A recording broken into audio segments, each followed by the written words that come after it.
Today we are going to discuss about the medical surgical nursing 2 and unit 1, that is oncology nursing.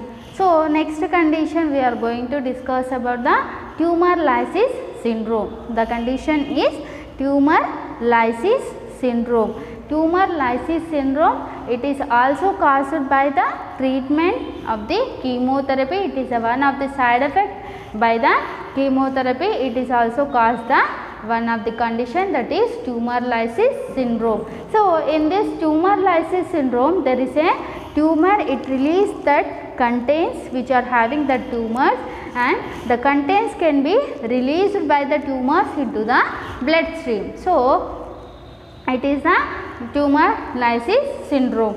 So that syndrome is due to the effects of treatment of the malignancy and large release of cellular lysis products. So the products can be released into the bloodstream, and there is a due to the effect of treatment of the malignancy. So if the patient having malignant tumor means it can cause the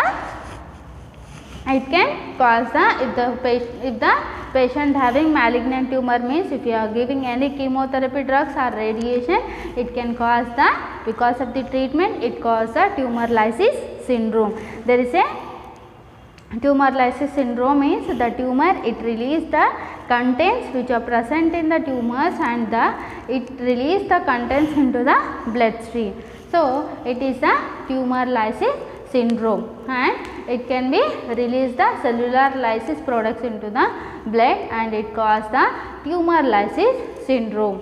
And next one is clinical manifestation. Tumor lysis syndrome means the tumor which release the contents into the bloodstream, and it causes the tumor lysis syndrome, and it is one of the side effect of the chemotherapy and radiation. Because of this chemotherapy, it causes the tumor lysis syndrome. And next one is clinical manifestation. It includes it usually present within 1 to 5 days of chemotherapy or radiation. So after giving the chemotherapy and the radiation, so within 1 to 5 days the clinical manifestations can be occur. So it is the tumor lysis can be occur within the 1 to 5 days of the chemotherapy and radiation therapy, and it commonly develops in high grade lymphomas and leukemia and large tumor. High grade of lymphomas. Lymphomas means there is a cancer of the lymphatic system. So next is leukemia. Leukemia means there is a blood cancer and the large tumor. So because of the large tumors, if you are giving any chemotherapy drugs or radiation therapy, the tumor can be release the contents into the bloodstream. So because of these the contents, it causes the tumor lysis syndrome. Tumor lysis syndrome.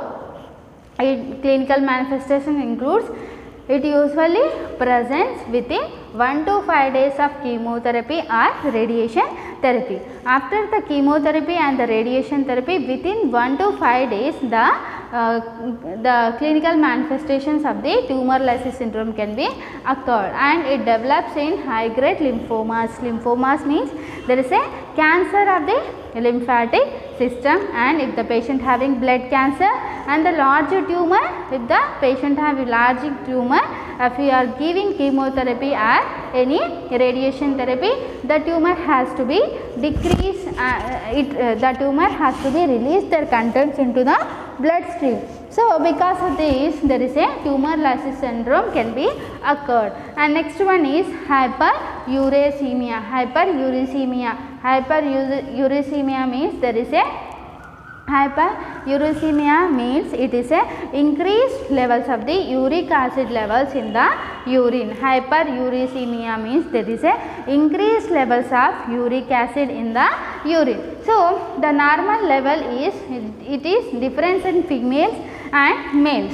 So the normal level is 2.4 to 6.0 milligrams per deciliter in female. So the normal uric acid level in females 2.4 to 6.0 milligrams per deciliter in females, and in males there is a normal levels of uric acid there is a 3.4 to 7.0 milligrams per deciliter. 3.4 to 7.0 milligrams per deciliter in males, the normal uric acid levels. So in this hyperuricemia, there is a increased levels of uric acid. For example, the uric acid is more than 6.0 milligrams per liter, it is called as hyperuricemia. So more than this normal, it can cause the hyperuricemia. So the normal levels in female 2.4 to 6.0 milligrams per deciliter,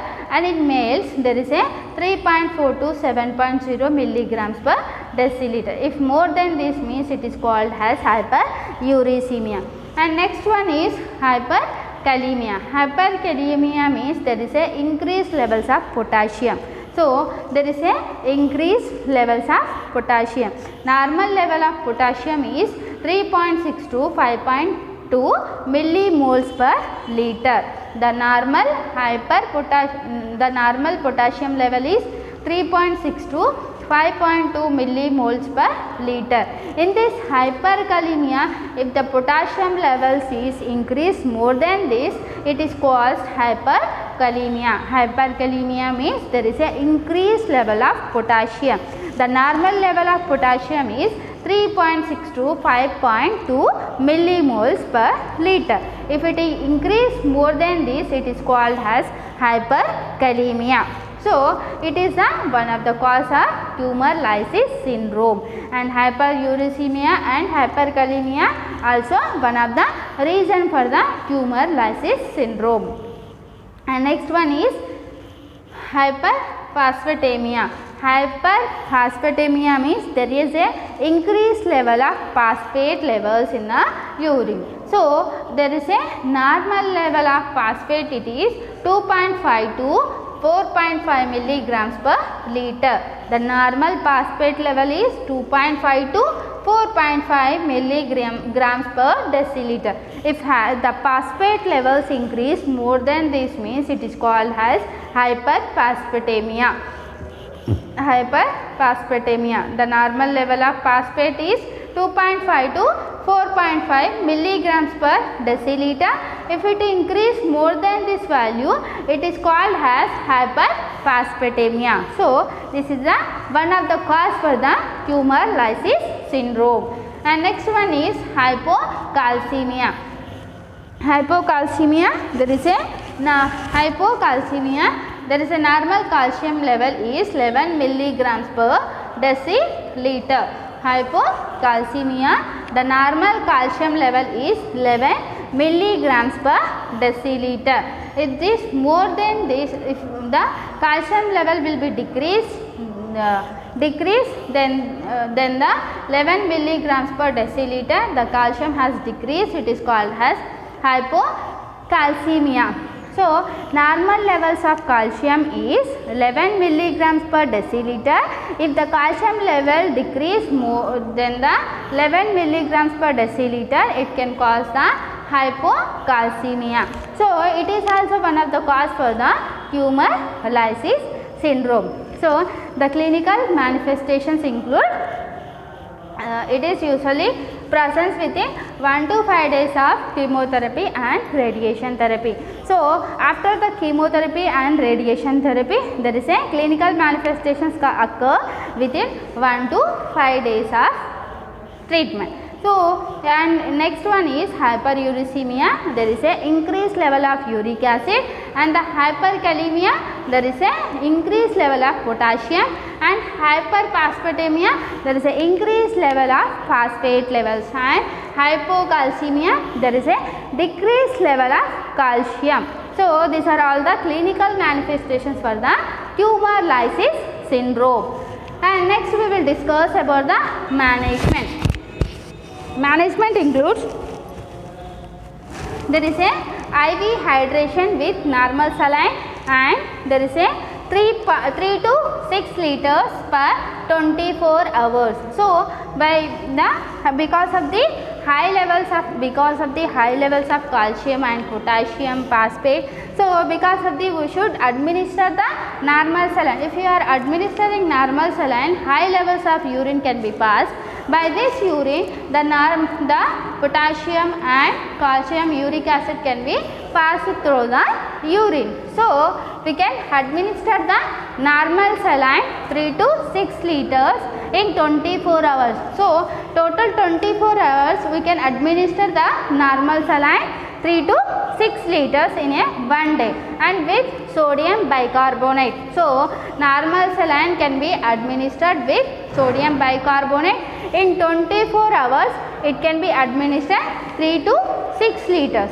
So 3 to 6 liters of normal saline can be administered with sodium bicarbonate. And next one is prophylactic allopurinol is to be given. So allopurinol, it is a uric agent. So in this prophylactic allopurinol, it is a uric agent. So by this giving allopurinol drug, we can decrease the uric acid levels in the urine. So we can decrease the uric acid levels in the serum.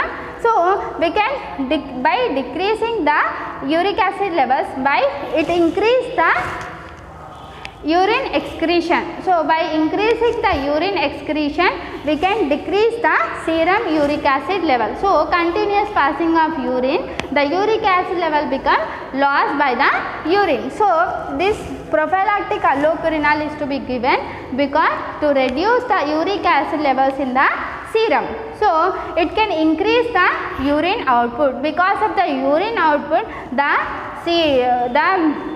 uric acid levels can be lost through the urine, and the allopurinol, it can inhibit the formation of the uric acid. So in this, the tumor lysis syndrome, the uric acid level become increased. So by giving this allopurinol drug, we can decrease the formation of the uric acid in the serum. So prophylactic allopurinol is to be given to reduce the uric acid levels in the serum, and it also used to reduce the formation of uric acid in the serum. So it is the prophylactic allopurinol. Next one is furosemide or mannitol. These are all the diuretics can be given to the patient. Diuretics to be given for passing urine. So diuretics can be administered to lose the uric acid and calcium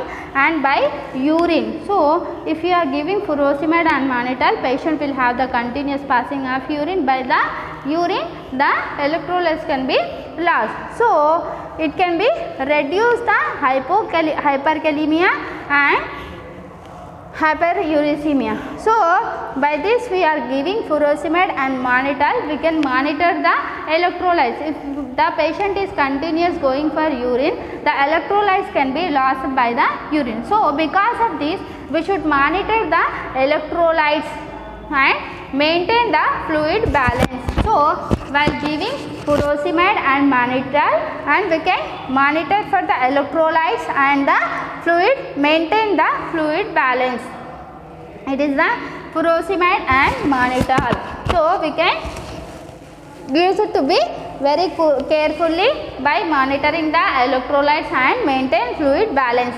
And next one is aluminium hydroxide. Aluminium hydroxide orally to treat hyperphosphatemia. If the patient having hyperphosphatemia means there is an increased level of phosphorus, we can administer the aluminium hydroxide. The drug should be given orally. Means aluminium hydroxide can be given orally to reduce the phosphate levels in the serum. So by this aluminium hydroxide, the phosphate levels can be decreased. So because of this, aluminium hydroxide can be given orally. Next one is hyperkalemia, hypocalcemia becomes severe, can be treated with dialysis.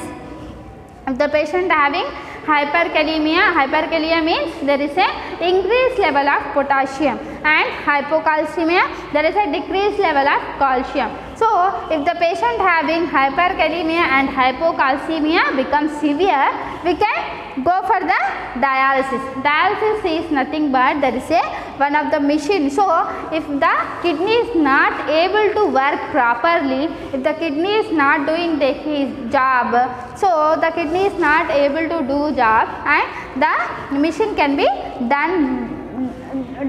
So by this machine we can filter and purify the blood by using the machine. It is called as dialysis. Dialysis means there is a purification and filter can be done by using machine. So if the kidneys cannot work properly, so the work can be done by the machine. It is called as dialysis and it is also used to maintain the electrolyte balance and fluid balance. So the dialysis machine can be used to maintain the electrolyte and fluid balance. So it is called as dialysis.